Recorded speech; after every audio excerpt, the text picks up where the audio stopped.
There's been response to former Kaduna Governor El-Rufai's interview on Sunday Politics. Tonight, we get some clarities on some of the things he said about security and state of governance in Kaduna State.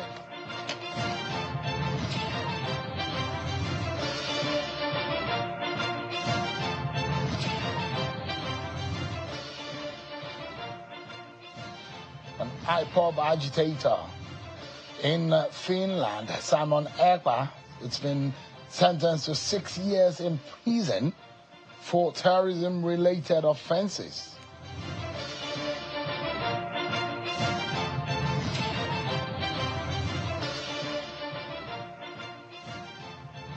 Hello everyone, welcome to the program.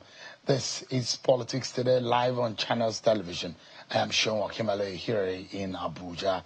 Let's begin by letting you know that a court in Finland sentenced a pro-Biafra agitator, Simon Ekpa, to 6 years in prison for terrorism-related offenses.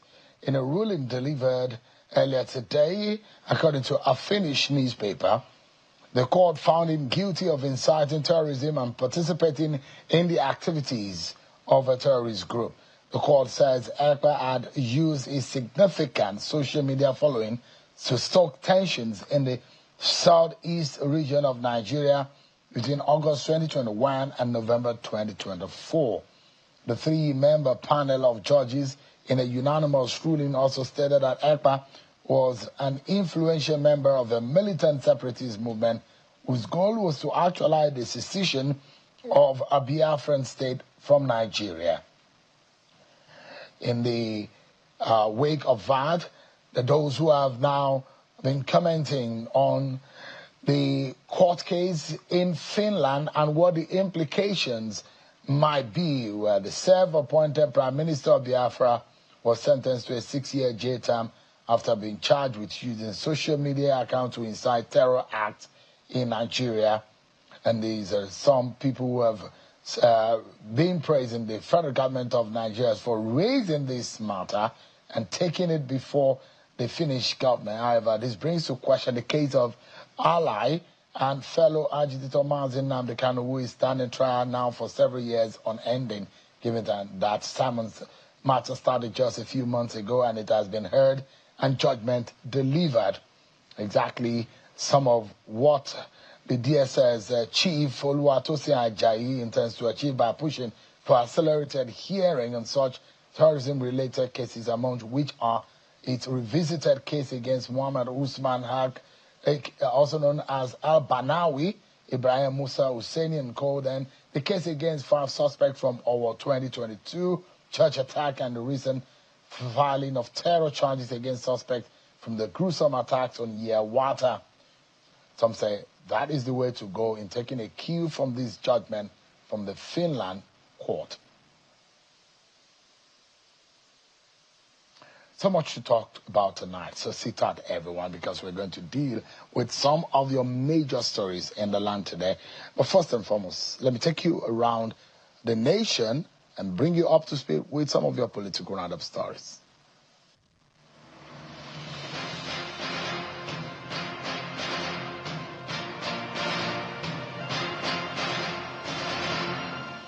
The Rivers State Administrator, Vice Admiral Aide, has sworn in the newly elected local government chairman. Earlier today, the State Independent Electoral Commission presented certificates of return to the 23 chairman-elect declared winners of the recently concluded local government elections. The presentation took place at the RCEC headquarters, Port Harcourt, with supporters and family members of the chairman-elect in attendance. Meanwhile, the Minister of the Federal Capital Territory, Mr. Nyesom Wike, has commented on the results of the just concluded Rivers State local government election, saying that the margin between the APC and PDP in the state shows that the people are losing faith in the PDP. During the media charts, the FCT Minister attributed the win in his local government to what he describes as the faith his people still have in him. Niger State Governor Mohammed Umaru Bago has dissolved the State Executive Council. The governor announced the decision during the council meeting at the council chambers in Minna, the state capital. He appreciated the SEC members for the services they had so far rendered towards the development of the state and wished them the best in their future endeavors. The governor, however, retained the secretary to the state government, SSG, chief of staff, deputy chief of staff, and other principal officers in his office. The governor of Nasarawa State, Abdullahi Sule, has presided over an expanded security meeting in the state. The meeting had in attendance the state security chiefs, traditional rulers, chairmen of local government areas, and other top government officials. The governor said he convened the meeting to assess the security situation of the state and to discuss ways of improving, owing to an increase in kidnapping, armed robbery, and other crimes in some local government areas in the state, which is spreading to Lafayette, the state capital. Lastly, the president of the Nigerian Bar Association, Mr. Afamasigwe SAN, is pledging his support for young lawyers as he defends the position of the association to allow young lawyers to speak at its annual general conference. Addressing a news conference at Abuja on the outcome of the conference, Mr. Osigwe fought the argument of persons berating the association for providing a platform for young lawyers to play certain roles at the conference. He insists that the association will continue to encourage young lawyers to express themselves at any conference organized by the association.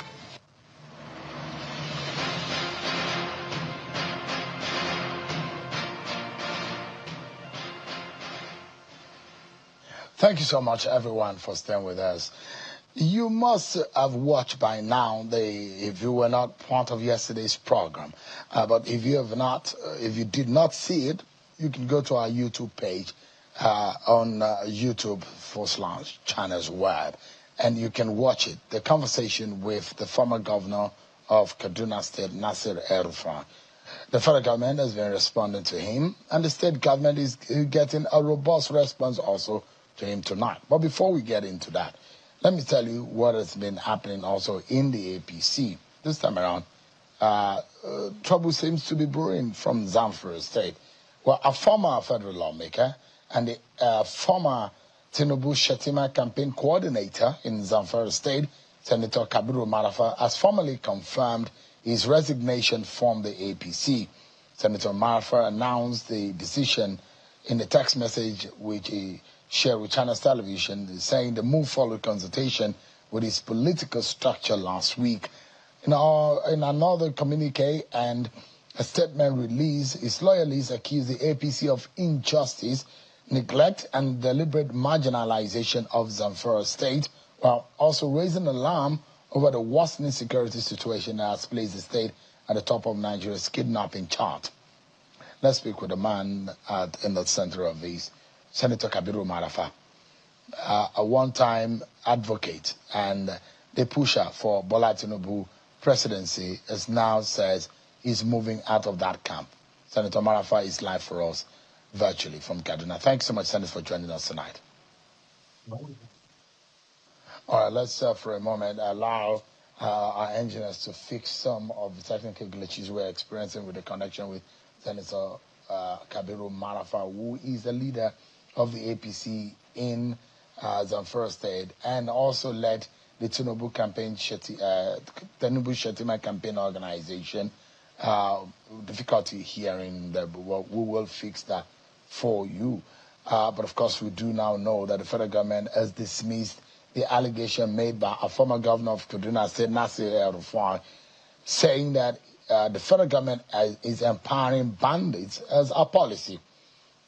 There is a statement from the Office of the National Security Advisor which described the allegation as baseless, adding that the Office of the National Security Advisor does not coordinate a policy of payments and incentives to bandits.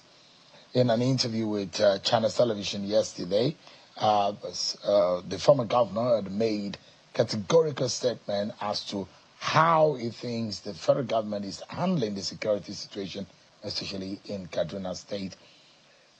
The ONSA says that at no time has the ONSA or any arm of government under this administration engaged in ransom payments or inducement to criminals. On the contrary, we have consistently warned Nigerians against paying ransom. El-Rufai's allegations are not only false, but also contradict verifiable facts on the ground.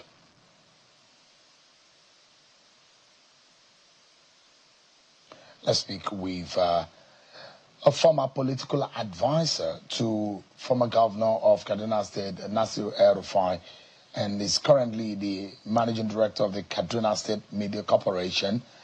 Mr. Ben Kure, who is live for us tonight on the program. Thank you so much, Mr. Kure, for joining us. Thank you, Sharon. Thank you for having me. Interestingly, you are from Southern Kaduna. Yeah, very well. You worked with El-Rufai. Absolutely. But you now, you work with Sani at the moment. Yes. So you benefited from both worlds. Yeah. You heard and you watched that interview, isn't it? Yes, I did. What are your initial thoughts about the position of your former boss? Well, first and foremost, Sharon, thank you very much, and thanks to our viewers. Let me lay a background information that will guide our discussion. I am a pioneer interim management committee member that set up the APC in Kaduna State.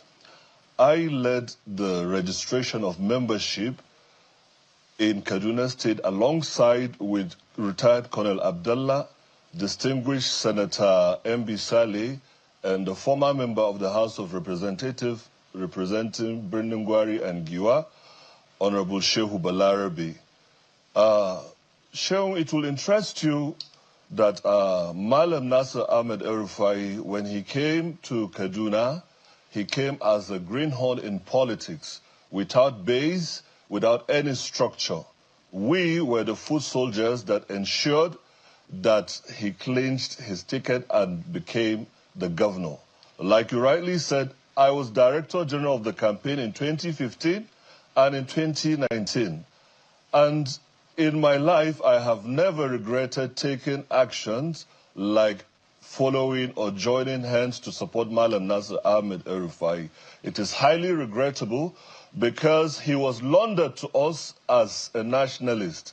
But what we saw of Malam Nasser El-Rufai under the 8 years of a leadership in Kaduna State is nothing but politics of exclusion, politics of discrimination, and the politics of divide and rule. Malam Nasser Ahmed El-Rufai thrives in crisis. When he joins heads, that is when he thrives. So he used religion, he used other means through religion and tribes and sentiments to knock the head so that he can have his way through. And then talking about... Well, just for a moment. Yes. This was your former boss. You served as a special advisor under him on political matters. At what point did you realize it? When you were benefiting from his appointment, you didn't realize that he knocks people's heads. If he says benefit, he can come and tell you the benefits. The Bible says you can do nothing against the truth but for the truth. But I'm saying, were you an advisor under him or not? Yes, I succeeded the current governor as political advisor when he went to the Senate. Did you work with El-Rufai or not? I did work with him. Were you being paid to do that job or not? Paid? As in my salary? An advisor? Yeah, you were being paid. Yes, of course. You worked for the government. Yes. You worked with El-Rufai. Yes. But you didn't see that is all these kind of things that you described now. Loyalty to party, Shehu. Loyalty. I'm a very strong party loyalist. At what point did you realize that El-Rufai is what you have described him of? All through his time, but we have been stomaching this so that the party can go, and then we believe in the future that by the grace of God, we are going to have a person that will redeem the ills that Malam Nasser El-Rufai meted on the good people of Kaduna State. So you took the job, although you realized that El-Rufai was a bad person, but yet you still were working with him. I didn't know he was a bad person because he was laundered. At what point did you realize that he was a bad person? Sometime when he began his leadership as governor of Kaduna State. But how long did you work with him? I've worked with him. I was a local government chairman in Java local government, executive secretary, Kaduna State Emergency Management Agency, and then I was also the political advisor. I succeeded the current governor. It's a political advisor? Yes, please. But you were the one advising him to do Muslim... There's something... No. There's something about Malam Nasser El-Rufai. He will come and read a script, and then you have to follow. He doesn't listen. He didn't discuss with us his decision to do a Muslim ticket. It was his own agenda to set a confusion in the state. And that is why he made a false and a spurious allegation that the Christians in Kaduna State from the southern Kaduna axis are just 25% or less, which is not true. is a falsehood that he has laundered into the public space. Let's clarify that. Yes. Because I asked that question yesterday Yeah. about the population and whether or not politically, and I mean, his position perhaps was that politically, a political exigency Yes. was the name of the game, and they had to make a decision that will favor them at the time politically. But what is the exact population, Christian to Muslim, the ratio? I cannot exactly say, but it is not, it's far beyond the 25% he's talking about. We can say Are Christians in Kaduna up to 50%? Yes, much more than in southern Kaduna. And so there are more Christians in Kaduna than Muslims? Well, if a survey is being conducted, that will reveal, but certainly not what he tried to peddle in the media. So he said that the Christians are just a little proportion of the entire population of Let the me state. tell you, Sean, even in the northern part, the minority, according to him, cannot be asking for a bigger portion of the split or the share. that is his own politically definition to justify his actions, Shehu.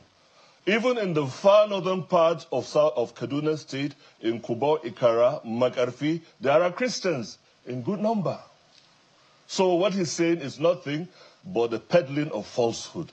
Now, let me say something very clear and categorical. Having served and being the Director General of this campaign, he did not even find us worthy to respect us and then treat our people with fairness.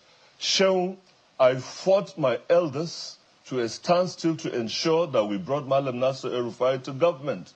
And all he had to do was to exclude us and then treat the southern Kaduna people like lepers. That was the kind of thing he needed. So he joined the heads of Kaduna State and sharply divided Kaduna State.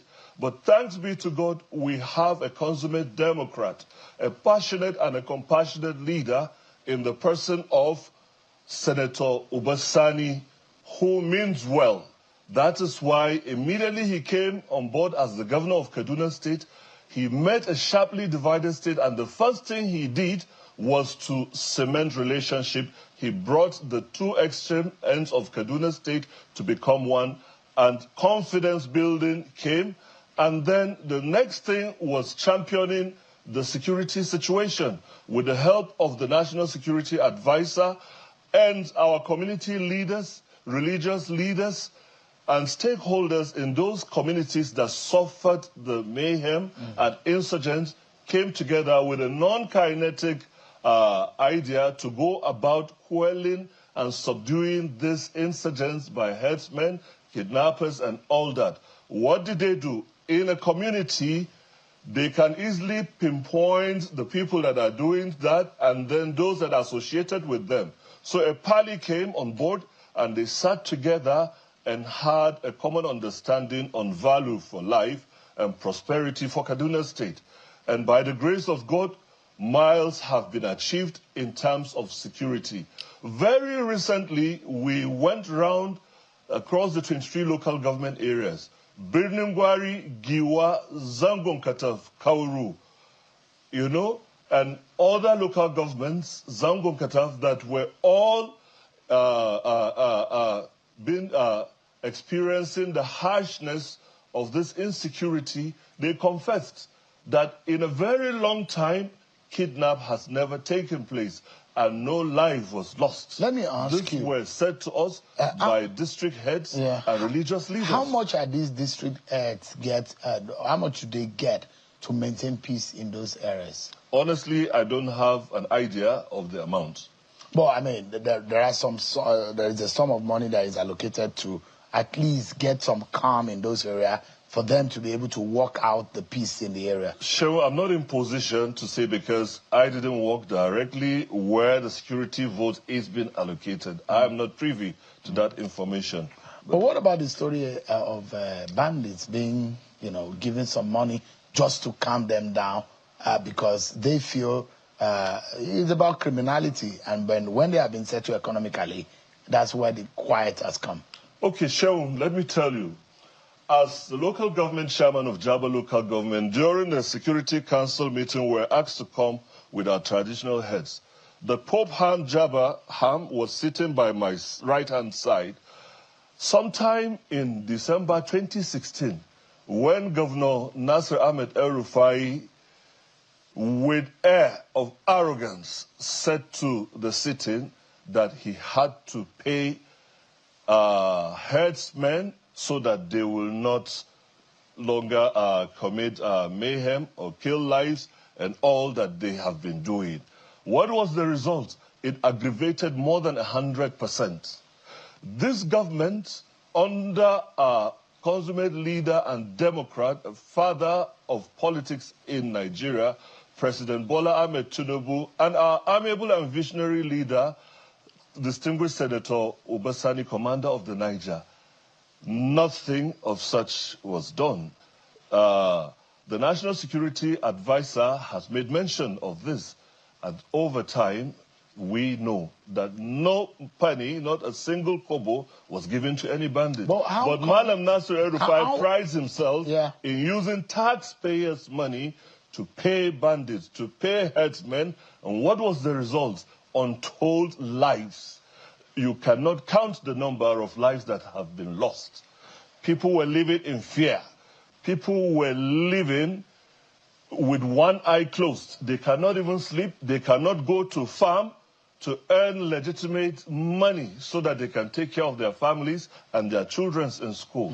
And guess what? While they were going through this, Malam Nasir had the temerity to hike the school fees of Kaduna State University. These parents, some are farmers, some are the civil servants he sacked. Where on earth do you expect them to raise this money and pay so that their children will go to school? They withdrew from school. Mr. Correct. But with thanks to our amiable governor, he came and reversed this unholy policy. Let me ask and these children came back. A good number of them graduated, and a good number of them are in school. Right. I wanted to find out just how easy is it when you get kidnapped victims from these bandits. You didn't pay them anything, but you couldn't arrest them and you couldn't kill them. What do you think an average right-thinking person in the society would think went on? Sean, it's very simple. Appealing to the emotions and making them to understand the reality and the value for life. And so because these people... So it's about dialogue. It's about dialogue. So the not government... kinetic. Yeah, so the government of Kaduna has been dialoguing with these people. Absolutely. And that's why they've been talking to them. They've been talking to them, our traditional leaders, our religious fathers, and also stakeholders, because they know some of the people that are participating in these heinous crimes.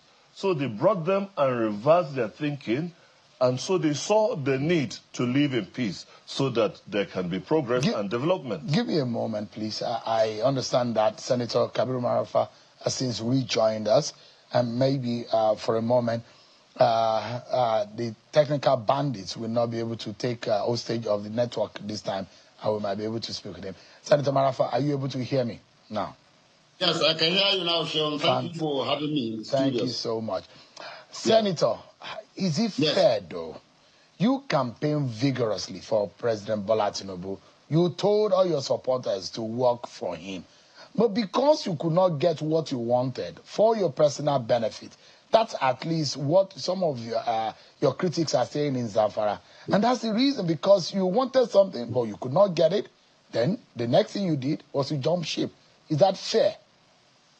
Thank you very much, my friend, my son, Sheun Okimbalevi. And thank you also very much for acknowledging the fact that I worked vigorously to ensure the success of Mr. President in the 2023 general elections in Zamfara State.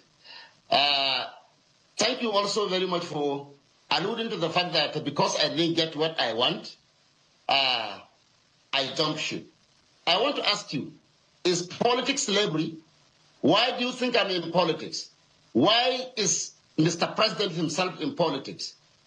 if Mr. President didn't get the opportunity he got now to be the President of the Federal Republic of Nigeria, would he have been able to allocate the resources, as we saw in 3 or 4 days daily trust, of allocating 3-point-something trillion naira to Lagos State? Would he have been able to appoint the number of aides from Lagos State where he lost the election and he won in Zamfara State? I don't know. What is politics all about? I'm not in politics to serve anybody. My parents were not slaves. I have never been a slave to anybody. I am in politics to impact on the lives of my people. And I cannot do it, or I can only do that if I am able to hold a position where I can help my people. And that is the hallmark of politics, and nobody can intimidate me about not getting what you want, whether it is for selfish or whatever reason. I am tested and trusted. I have been around. This is not the first time I'm going to hold a political appointment in Nigeria. I was a commissioner in my state, and the records are there. What I did is there. If I use the commissionership to advance my own selfish interests, the first state people would be able to say. I was chairman of Federal College of Education, Yola, and I was a senator of the Federal Republic of Nigeria for 8 years, and I represented my people in the Harlem chambers. And what I did is there for everybody to see. If I use it to advance my own selfish interest, then the Zamfara State people would be in a better position to see. Let me jump in quickly. You wanted, your group is saying there's only one minister from Zamfara, and that's the former governor. And there are those who say Marafa also wants to be minister. Is that what you wanted? Were you able to put these requests to the president directly? The Constitution of the Federal Republic of Nigeria said every state must be represented in the Federal Executive Council. That is to say, there must be at least one minister from each of the states of the Federal Republic of Nigeria. But that is the minimum the Constitution talked about. And what we are saying here, in the whole 7 states of Northwest, Mr. President was able to secure victory in only Jigawa and Zamfara states. And what we have seen now is Mr. President, even in our own zone, giving most of the states two ministerial slots, while we were left with only a pittance, of Minister of State in defense. And don't forget, the person they made the Minister of State, if not because of the baggages he comes along with to the distance, was a 12 years member of Federal House of Representatives, and 4 years governor of Zamfara State. Mr. Sheun, we felt slighted by that position, regardless of who it is given to. We felt the efforts we put, to secure victory for Mr. President, deserves a cabinet portfolio for Zamfara State. And the many heads of agencies. Now, compare this, like I said, with Lagos State. Mr. President lost Lagos State. How many slots did Lagos State got? Now, take Ogun, for instance. How many slots has Ogun State? So, what we are saying, looking at the treatment meted on Malam Nasir El-Rufai, looking at the treatment now meted on Mr. Abdullahi Ganduje, looking at the treatment that meted on me, we now are convinced that Mr. President, is a use and dump leader. And that is just what I said. And that is just what I mean. And that is the truth about it, Mr. Sheun. Anybody can call me with any name, but I am in politics to get positions. Senator. I'm in politics to impact on the lives of my people. Senator. Comfort and comfortable. Yeah. Senator, there is, we understand now that Senator Yari, who even was on the other side of the divide during the National Assembly politics, is now with the president and is also leading the state and the region as far as those who are supporting President Bola Tinubu is concerned. And those who say, in fact, the Minister of Information yesterday reeled out all of the benefits that the Bola Tinubu government has served every region, every state of the Federation. And he said this government has been very fair to all and sundry. Now, the question is that the accusation from your own people is that Marafa is of selfish interest. What he wants is a personal interest, and that is what he's chasing. If he doesn't have it, if he cannot get it, then he wants to bring down the house. Thank you very much. Let me start with the Minister of Information. I was not privileged to hear what the Minister of Information said, but I hope he has been able to tell Nigerians maybe the entire sector, maybe like the northwest geopolitical zone, has been able to corner because Mr. President has appointed all their sons and daughters into that sector. Like we have seen how he has been able to corner the whole of the financial sector of Nigeria to just one particular tribe in Nigeria. I hope he has been able to say that. Unless he is able to say that, then all he is saying is one section of the country is given crumbs, while the other section of the country is given the party bonds. Now, if you take the entire economic sector, CBN, FRS, customs, pension fund, accounting general's office, everything is from one particular geopolitical zone. So that is all I have to say to the Minister of Information. I didn't hear what he said, but we know what we have gotten in the Northwest, and we know what the Southwest geopolitical zone has gotten in terms of that, and the rest is for Nigerians to now judge and hear. Then about Yari, I am, with due respect to him, I'm not the kind of politician he is. Mr. Yari was in the National Assembly, the Senate, for the first time, and contested for the Senate presidency. And when he lost, I think that is what you will call personal interest. He was calling the president. I didn't know that I was contesting with Ebola. There was nothing he didn't call Mr. President. But because he has this pedigree, of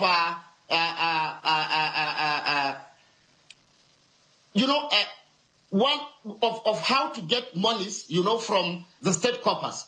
I don't want to go into personal details, but what he is doing, Mr. Yari cannot do less than what he is doing today. What he is doing is what you can call a personal interest. I have never been a person like him, and today he is back in the corridors of powers. He is back in the with the president. Even when the president knows exactly what Mr. Yari did to him in 2019 and how I fought Yari for and on behalf of both Mr. President and the former President of the Federal Republic of Nigeria, late Muhammadu Buhari, and how Mr. Yari treated me because of Mr. President today, that was the party leader in 2019.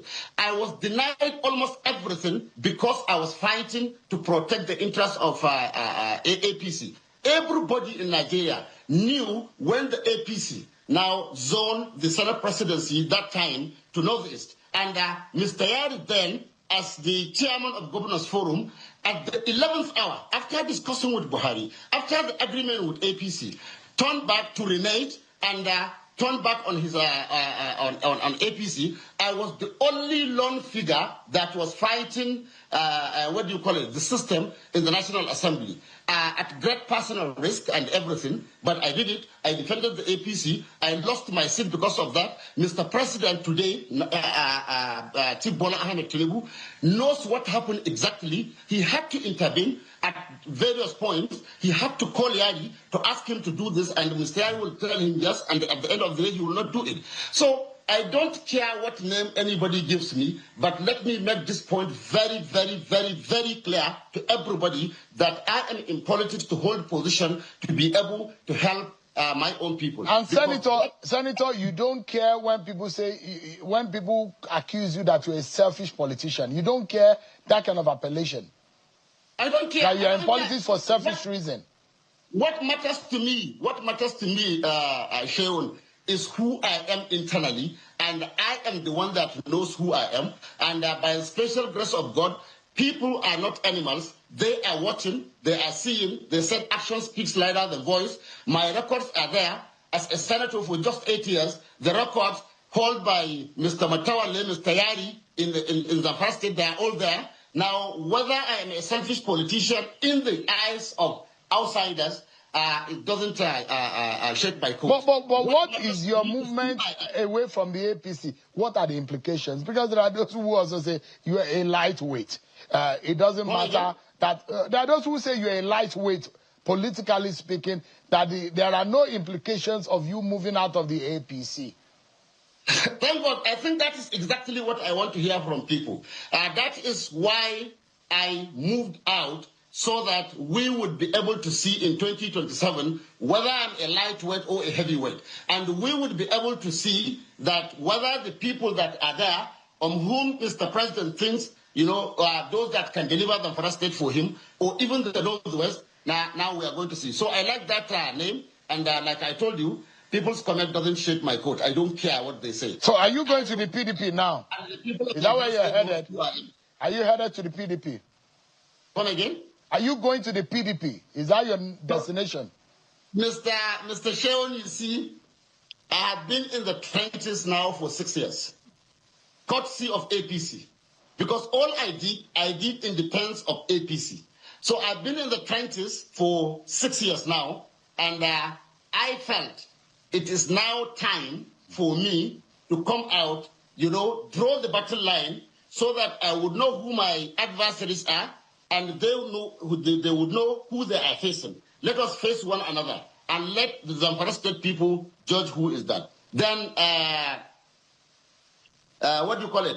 On which party I'm going into. Now, already the APC is planting landmines everywhere in the political parties, waiting for people, that well-meaning people that want to defend their people, that want to advance the cause of their people, to come in, and they will engage them in unnecessary fight in the parties. So that is why we said we are not in a hurry. There is still time. All right. We are going to study the political parties, study the members that are in the political parties before we take a final decision on our next line. Senator, and let me tell you, just hold on a moment, Senator. We need to go on a break. But when we come back, more on these conversations with Mr. Ben Kure here in Kaduna, on the matter of Kaduna, and of course, Senator Kabiru Marafa, on his anger. He's visibly angry with his former principal, President Bola Tinubu, about what he says he could not get. Now, he's out of the game. He's probably never going to get it. We'll be right back after this break, everyone. Join us again.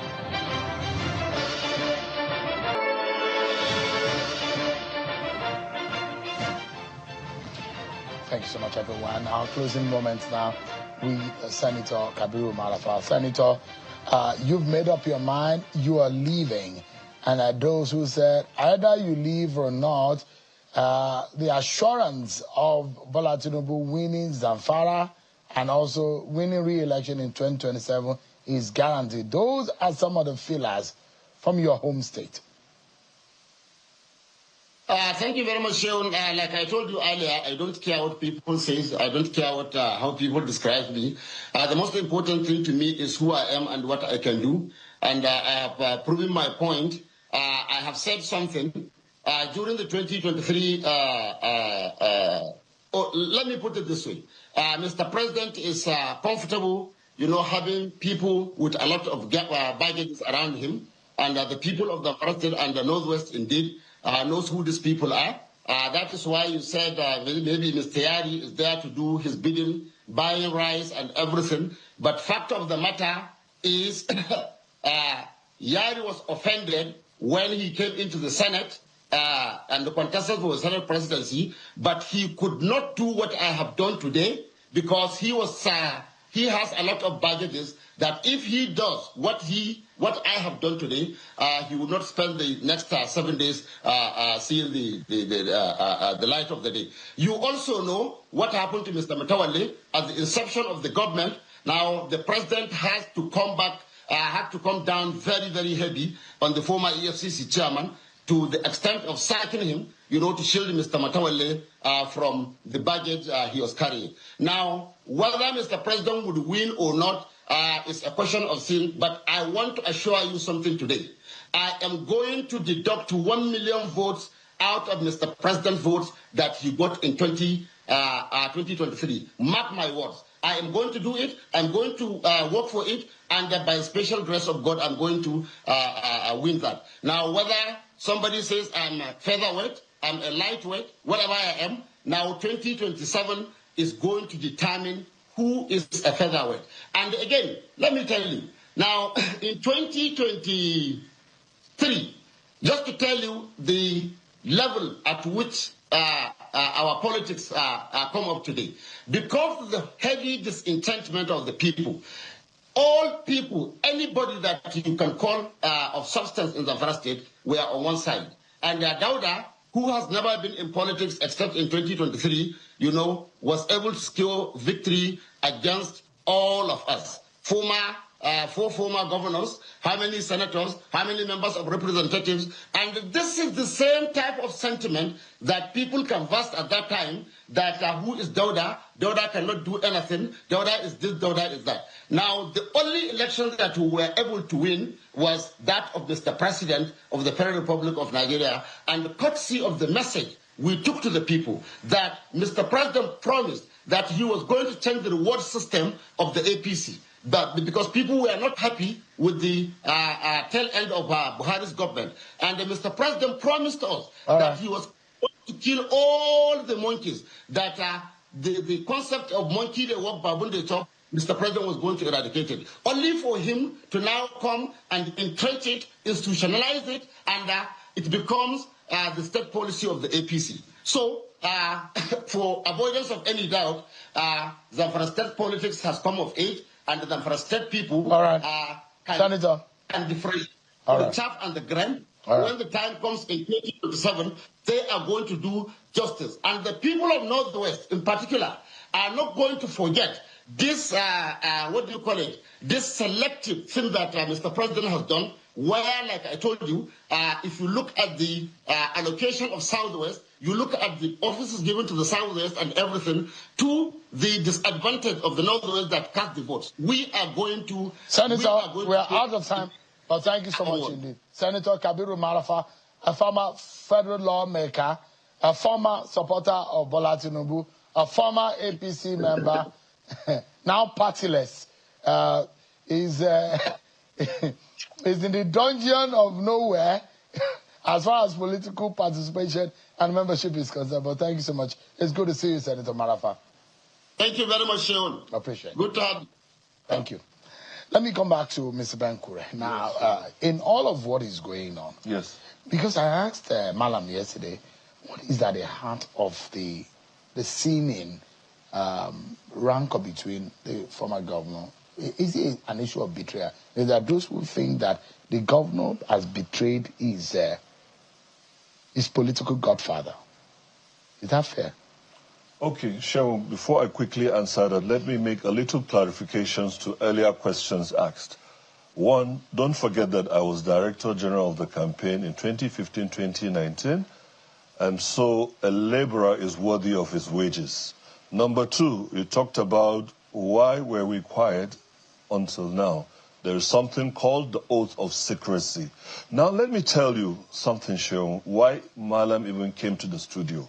Malam suffered a woeful defeat in the August 16 by-elections that took place, and APC won clean line and clean in Kajuru and Chukun constituency, federal constituency, where he laundered and tried to campaign for the SDP candidate. Don't forget that the SDP suspended him for 30 years. He went there and caused confusion. Those are his characteristics. He also suffered defeat in Zaria, Kewe, and Basawa state constituency. He suffered a woeful defeat. So trying to recover from this defeat and come back to the political space, he needed to organize a sort of program in Kaduna under the auspices of ADC. Now, the owners of ADC have an issue with him. They are not with him in this program that he went to do, so there was a clash. He wanted to come back to the political space as a superstar. Now, going back to the issue of the untold hardship that was suffered in Kaduna State during his tenure. 8 local governments suffered: Kajuru, Kauru, Zangon Kataf, Birningwari, Giwa, Kaura, Kachia. They all suffered. What did they suffer? Over 200 schools were closed down. Imagine young children with a future, it was dashed. Yeah. Over 150 primary healthcare centers shut down as a result of paying herdsmen to stop this. So, was El-Rufai paying bandits and herdsmen? He did. He said it. You have it on record. Did you work in that government? He did. He told us. There are traditional chiefs that are witnesses. He said it is everywhere. If you Google, you will see it. Now, back to the question you just asked. El-Rufai for 8 years has put Kaduna State in nothing but pain, tears, and blood. What Fela simply said, he left sorrow, tears, and blood. Those are his trademark and signature. Well, listen, please, I'm coming. You asked a fundamental issue. Let me clarify. Okay. When Sani came, he took oath of office to be fair to all. So Sani bridged the gap that was sharply created by Malam Nasir El-Rufai. He rebuilt confidence in the good people of Kaduna State, where in the past, during the tenure of Nasir El-Rufai, it is we versus them. Now together in unity is what is happening. But if El-Rufai was that bad, listen, please, just hold on, sir. Just a minute. No, hold on. Betrayal or so. Yeah. Let me explain.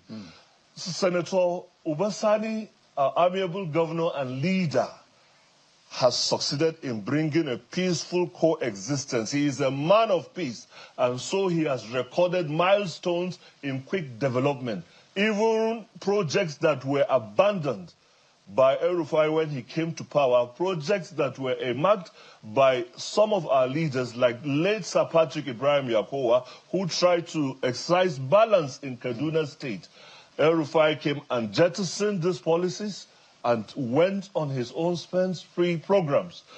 Senator Sani has now restored hope in the people of Kaduna State, confidence building projects. Now over 255 primary healthcare centers being attended to, over 14 general hospitals that were abandoned.